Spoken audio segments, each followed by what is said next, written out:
অহংকার, প্রতাপ আর ক্ষমতার সেই আকাশ ছোঁয়া দম্ভ, কোথায় গেল আর সব? কোথায় গেল আর সব? যেই রাজকীয় ক্ষমতাকে আপনারা চিরস্থায়ী ভেবেছিলেন, যেখানে সাধারণ মানুষের দীর্ঘশ্বাস আর কান্নায় ঢাকা পড়েছিল দাম্ভিকতার চাদরে, কোথায় হারিয়ে গেল সেই দিনগুলো? কোথায় হারিয়ে গেল? কোথায় হারিয়ে গেল? মানুষের চোখের জল আর অধিকার কেড়ে নিয়ে গড়ে তোলা সম্পদের পাহাড় সত্যিই কি কোনো শান্তি এনে দিতে পেরেছে? সত্যিই কি কোনো শান্তি এনে দিতে পেরেছে? না, কোনো শান্তি এনে দিতে পারেনি। যে শান্তির নীড় খোঁজার জন্য আপনারা অন্যায়ের সাথে আপোষ করলেন, সেই শান্তির নীড় কি একটু স্বস্তি দিতে পেরেছে আপনাদের?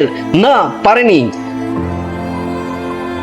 ক্ষমতার উন্মাদনায় কি কখনো মনে পড়েনি এই পৃথিবীর সব আদালতই শেষ আদালত নয়? কখনোই কি মাথায় আসেনি একদিন ক্ষমতার এই মসনদ ধুলোয় মিশে যাবে এবং দাঁড়াতে হবে এক পরম শক্তির সামনে, যেখানে ক্ষমতার জোর নেই, দলীয় কোনো প্রভাব নেই, কোনো আত্মপক্ষ সমর্থনের মিথ্যা যুক্তি নেই।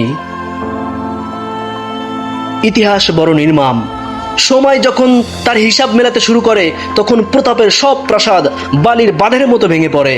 অন্যায় আর জুলুমের ভিত্তি কখনোই কাউকে চিরদিন নিরাপত্তা দিতে পারে না, পারে না, পারে না। আজ হয়তো সব হারানোর পর বিবেকের আয়নায় কেবল একটাই প্রশ্ন প্রতিধ্বনিত হচ্ছে: সব ক্ষমতা, অর্থ আর দম্ভের বিনিময়ে দিন শেষে প্রাপ্তিটা আসলে কি? রবের আদালত আর কালের বিচার থেকে কি আসলেই পালিয়ে থাকা যায়? কেউ কোনোদিন পালিয়ে থাকতে পেরেছে? কোনোদিন কেউ রবের আদালত থেকে, রবের বিচার থেকে পালিয়ে থাকতে পারে নাই, কেউ পারবেও না।